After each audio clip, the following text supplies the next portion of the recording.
Hello भाई, मेरा नाम है आयुष। मैं इस दुकान में रहता हूँ। आज हम लोग का दुकान में आम चुस्का आया है नया। मैं इसको खा के देखता हूँ। चलिए। खा रहा था, देखिए खा रहा हूँ मैं।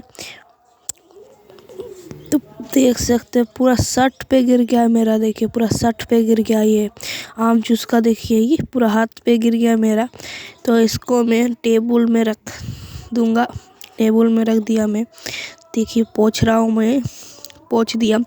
देख सकते हैं पूरा आम चुस्का पूरा गिर गया। तब इसको चाकू से काट लिया। देखिए मैं खा रहा हूँ, आपको खा के बताता हूँ कैसा लग रहा है। देखिए मैं खा रहा हूँ तो बहुत अच्छा लग रहा है। ये खा के बहुत अच्छा लग रहा है हमको। देखिए बहुत अच्छा लग रहा है, बहुत। देखिए रख दिया मैं टेबल पे इसको। देखिए बहुत अच्छा लग रहा है। तब ठीक है, मिलते हैं आप अगले ब्लॉग पे।